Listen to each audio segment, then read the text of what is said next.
So I am delighted to welcome Guy here, who's the co-founder of Storygami. We really have a history with our D2 conferences of trying to include startups. We love that Google comes, but we also want to see what's happening in our neighborhood in Shoreditch. And you can't really just talk about video without starting to look at some of the ways it can be more interactive, it can have more layers, and that's what Storygami is about. And I think it goes back to what we were saying at the very beginning of the day. On the internet, you can go as deep as you want. So if you want more information, you can have it. And this is one way that video is going to play a role in that. Thank you. Hello, folks. Thanks so very much for the intro. Weird, it's actually not the first time I've done a talk in a church. It's a sentence I never thought I'd say.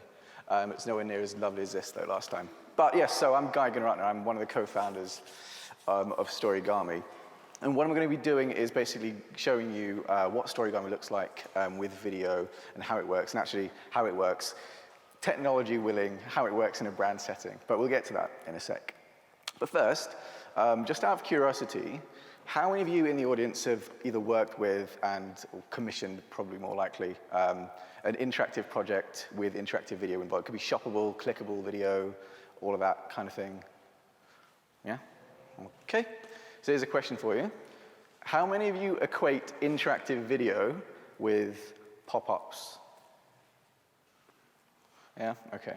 All right, so here's what I want you to do. I want you to just throw away all of that sort of negative bias towards interactive video, because honestly, I promise, Storygami really has got nothing to do with pop-ups and everything to do with content and honest-to-goodness storytelling.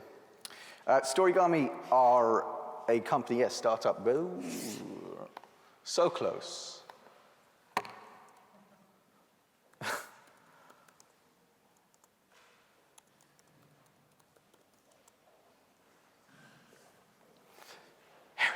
All right, so Storygami are based in London, and our mission is essentially to make the medium of web video just a little bit smarter by bringing context into your content. And the method we've created for this we call layered video. And we've developed essentially a piece of software that allows users to bring in extra content, and that could be in the form of image galleries, articles, blogs, social media streams, and put that stuff into video. We could also track the performance of the interactivity, so you'll see what's most effective. But what we're really after is that sweet spot between giving video viewers more of what they want, while also giving them space, giving them the breath to just lean back and enjoy the content as is, if necessary. There's a lot of sort of sophistication behind what I'm about to show you, a lot of code, but what's important for us is the technology just gets out of the way of the video and the storytelling. We found that adding relevant contextual content sort of increases audience engagement and retention. Because what you're basically doing is turning your video into a media hub for your brand.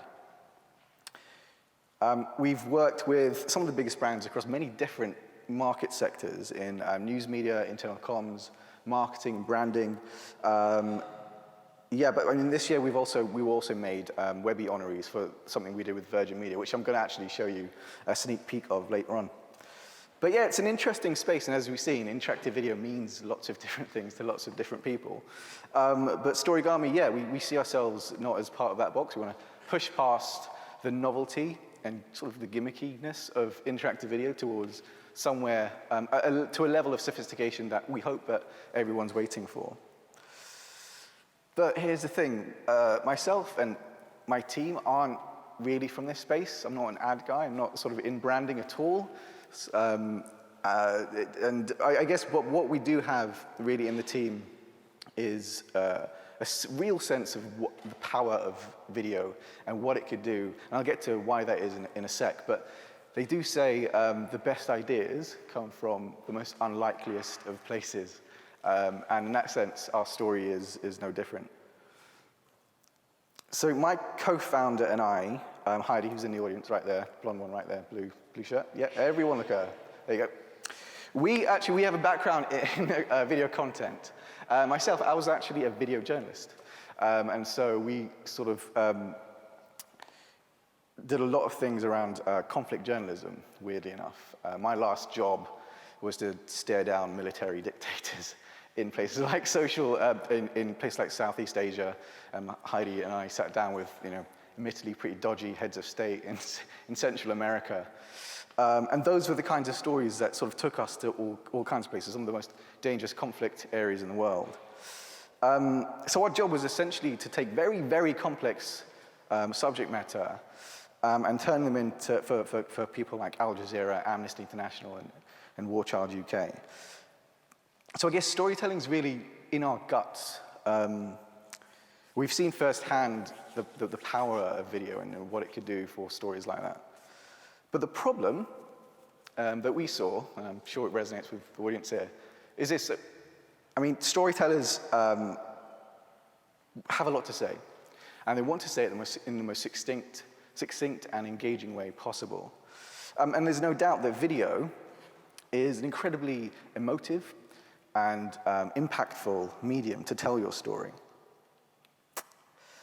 But in terms of the format, video is pretty fixed. No matter whether the story is about a very complex situation halfway around the world or something far more close to home, whether it's trying to construct a compelling story for your product or your brand, you're never going to get past the fixed nature of video. And it's important here to sort of distinguish between what I mean by the format of video and the medium of video. One's sort of nuts and bolts, the other is the substance. In terms of the medium of video, it's brilliant. It's layered, rich with meaning, and as far as I'm concerned, technology should be as far away from that as possible. But in terms of the format, it's pretty dumb. There's not much you could do with video. So the problem then is this: storytellers, therefore, are sort of forced to really think about how much information they're allowed to put into your video. You're sort of pressurized to put as much information in the 2 to 3 minutes as possible. But how then do you tell really great, engaging stories with context within the 2 to 3 minute internet-friendly runtime? Well, drum roll, this is layered video. Storygami lets you layer those contextual elements into your video, making them deeper instead of longer.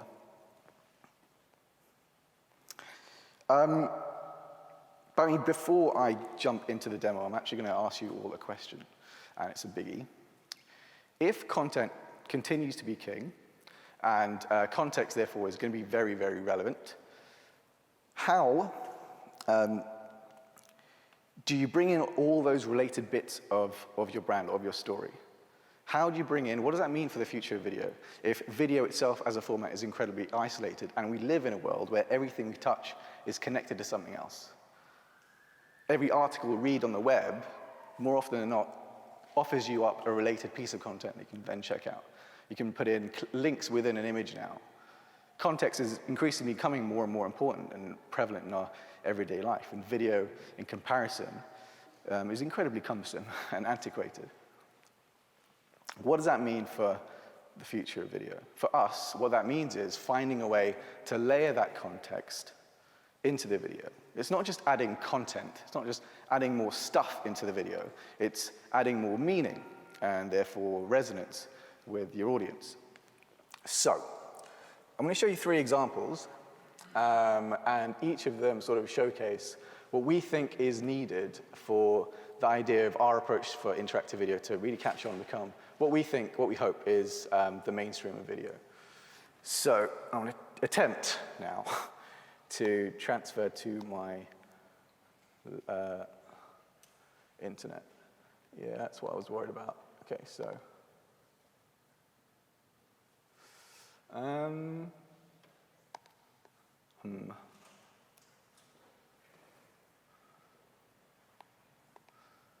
Yeah, you're not able to see the entire screen. That's what I was thinking.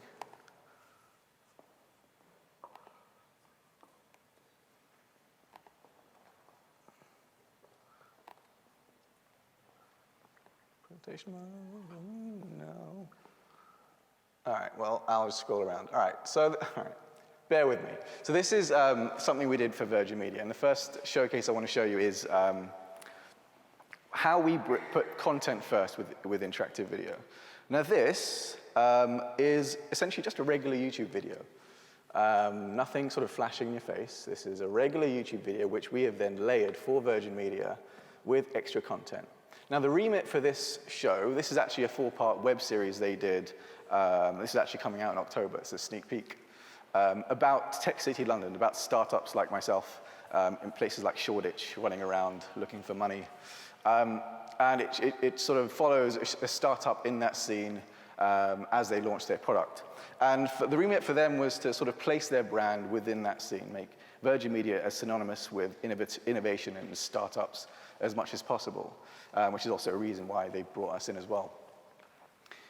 So I'll play this and I'll show you what I mean.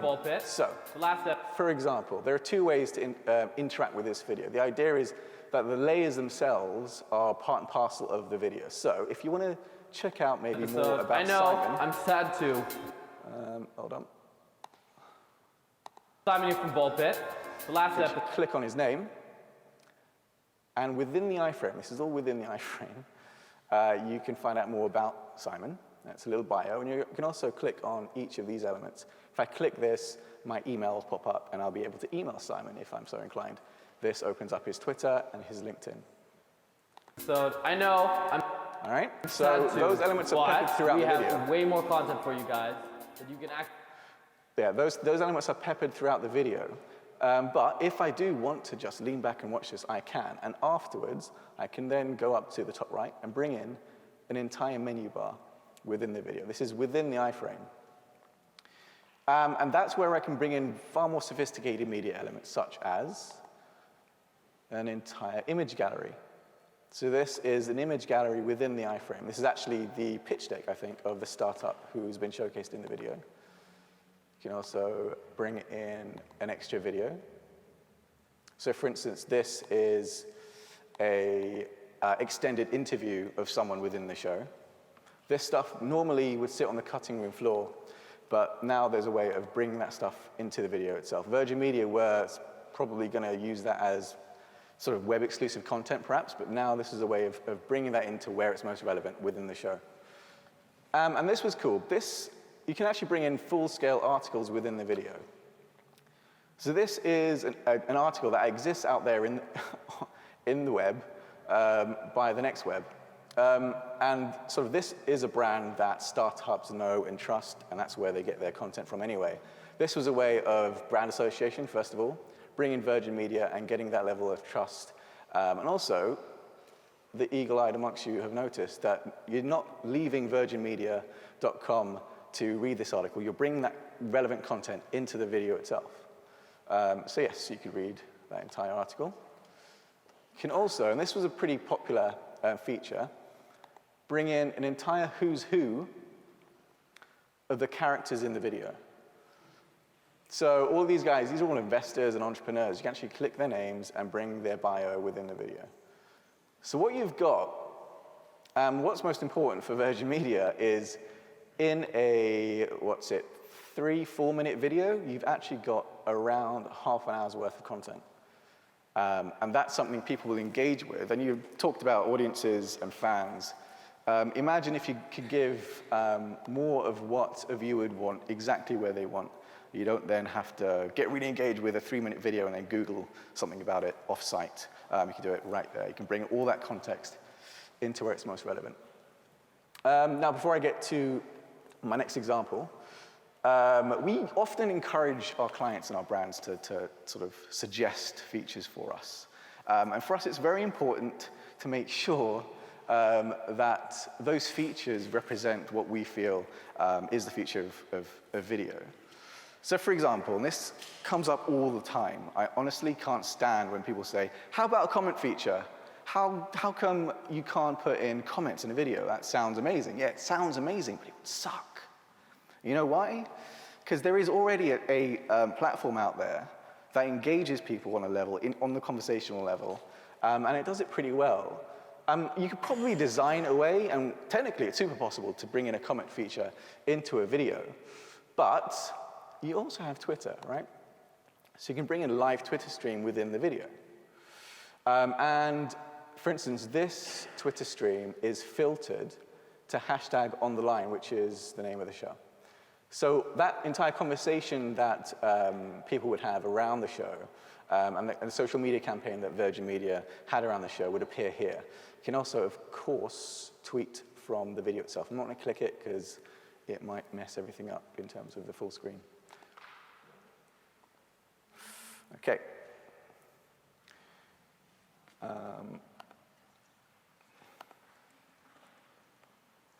Right, my next example is something we did with Al Jazeera. Yeah, I have to do the same thing. Okay, so similar proposition, right? But this example shows you the level of which the level we have to work with if we're talking about really full-scale interactive video online. And it's to do with infrastructure and ecosystems. So for example, for someone like Al Jazeera to adopt interactive video or anything really, anything new or innovative, for Al Jazeera it's kind of a big deal because it's a huge, cumbersome organization that already does a lot of content, a lot of video. So the first meeting we had with Al Jazeera, and I've worked with these guys before, but they were, they were very difficult to sell to because essentially they would say, we're not going to do interactive video, we never have, because it will mean changing everything around how we work with video internally. Because they churn out content all the time, and they use Brightcove, which I'm sure some of you know. It's one of the most stable sort of video hosting sites on the planet. And there's no way a tiny startup like us would then go to Al Jazeera and say, forget Brightcove, use us instead because we're new and shiny. And no matter how amazing we are, we're never going to tempt them away from the sort of established ecosystem. So what we say is we then plug in all of our technology into wherever your video exists currently. So if you use YouTube, go ahead and use YouTube. If you embed those YouTube videos on your site, we could layer those up. If you use Brightcove, use Brightcove. Go ahead. It's not disruptive. We're trying to make it as frictionless as possible to adopt our technology. If you use Brightcove, we'll plug into Brightcove. And this is what a Brightcove video looks like with our interactivity. So yes, first of all, Al Jazeera, they produced a 46-minute documentary about an Indian hospital. Alongside that, it was an incredibly popular show. But alongside that, you had sort of behind-the-scenes blogs from the director, you had an image gallery, you had web extra content, you had character profiles, which was perfect for us, and sort of in-depth discussion articles by people in the show. Problem was for Al Jazeera, people loved the video, but no one checked out that extra content because it was sort of hidden in their labyrinth of a website. There's no way people were going to check out a video and then just go searching through their website for that extra content. But this was a way of bringing that extra content inside the video. So if this starts, I can actually bring in that blog by the director down below through here. So as you're watching the show, you can actually check out that entire article or afterwards. You can also, by the way, share each of those articles individually if you wanted to. You could also bring in an entire image gallery, of course, like before. And remember, this is content Al Jazeera would normally produce, but people would never check out. And the beloved characters of this show could be checked out individually as well. This was an occasion where Al Jazeera could sort of update people about where the patients of the Indian hospital were.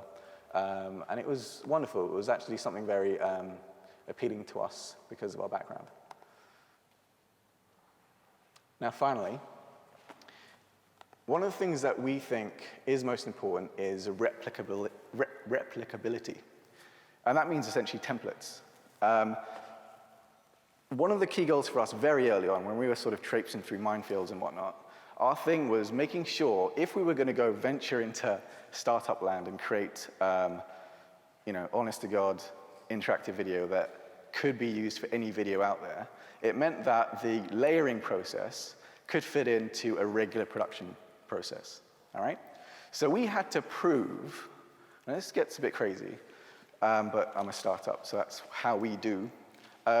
We had to prove that our interactive layering process was so quick and painless to do that it could be used in the most extreme circumstances. But the thing is, we're used to extreme circumstances. So what we did was head to Hong Kong this year during a massive pro-democracy march.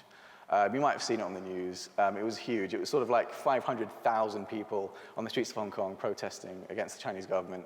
And we had to prove that in crazy situations like that, where a journalist would be on the ground with a cameraman, shooting, editing within the same 24-hour cycle, that you can just fit in our interactive process, when it's just push button, no code, just bring in your video, layer it up, and publish.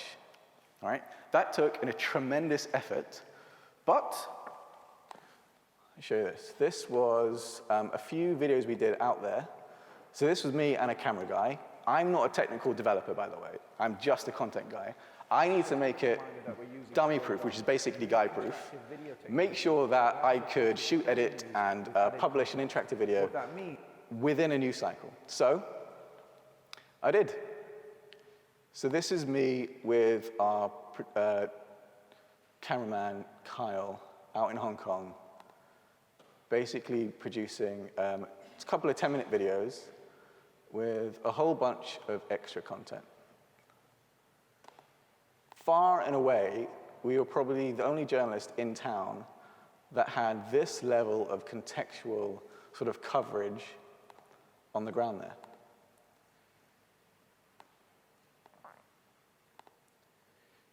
And it was very cool. And it was very thrilling to do. Because it's sort of like, it's a bookend to the original story. I quit journalism because there was no point if the stories out there I was telling were far more complex than the stories that would then get told about it. But, I mean, what does that mean for your brand? It means that it comes back to the original thing. You can pack as much content as possible into regular video. So whatever video you have now, we can actually retrofit with our technology, which is awesome. It means people can check out all your content in one place as opposed to all over the place. You can bring in all those fragmented pieces of media into one place. And this is what we think the future of video might look like. It's sort of a glimpse, but that's what we can do.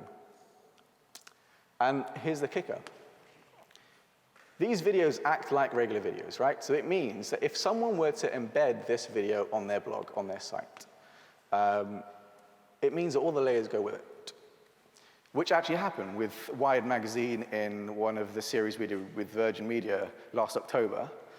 They embedded a single episode, or what they thought was a single episode, but it was actually about 45 minutes worth of extra content from their site.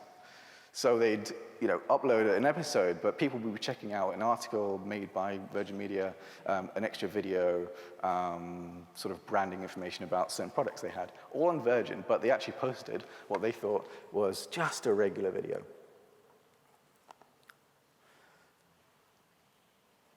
So,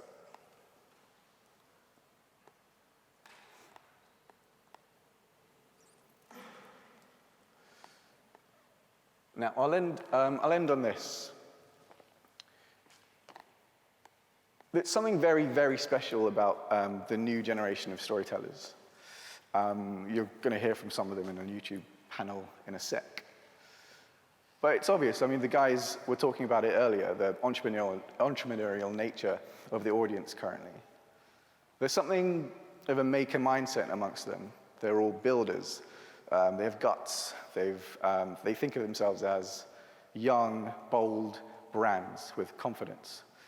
And we see ourselves as a startup part of that new space of storytellers. We ourselves, very early on, saw the future of web video, or what we conceptualized it as. And we got a bit impatient from the establishment as per the roadmap they thought they were on. So we set about building it ourselves. And it's quite a fun ride. I'd encourage you all to get involved, because aside from the minefields, it's actually quite exciting. People are talking about this space like the early days of cinema, and I know that sounds crazy, but sound, when that first came out back in the day, that was seen as pretty gimmicky and novel, and it's not something that can catch on in the mainstream. But someone figured out a way to make sound mundane, to make it part and parcel of enjoying and experiencing a story. And it's not as sexy as probably what you've seen before in terms of really splashy interactive stuff. They're mostly one-offs or really engaging, amazing art installations. This is regular video, just a little bit smarter. And I think that I think is something that will catch on, and I hope you will agree. Thank you very much. Thank you very much, guys. Okay, we're going to have time, I think, for one question. I want to ask, can you tell us how it improves the statistics? Yeah. Because Yeah, absolutely. All right, I love this question, though, because I actually have an amazing answer. So for one of, that flew, for one of the averages from our first series we did with Virgin Media, it's actually a no-brainer. It probably seems really new and innovative and like cool, but you're talking about bringing more content to people where it's most relevant. So metrics are going to improve. So for example, one of our episodes for Virgin Media On the Line Series 1 was 4 minutes long. All right, so you have a 4-minute long piece of content. People stuck around on that content for an average 5 minutes. So you had people watching a video for longer than the runtime of the actual video. All right, so you had people sticking around and engaging with the content for 15 minutes. But I mean watching, because they weren't just watching the video. They watched the video, they'd engage with a piece of an article, they stayed for an extra minute reading the article, they'd engage with all the image galleries. But guess what? You add more context, great content in a place where people are ready to engage with it, you're going to get more metrics. People aren't going, the bounce rate's decreasing significantly. I love that. It means that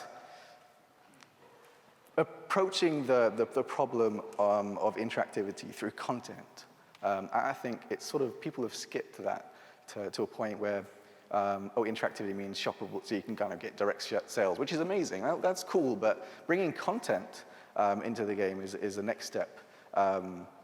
So yeah, if you really think about it, it's kind of a no-brainer. Bring content to the place where people want to engage with it. You're going to get good metrics. Thank you so much, guys. Cool.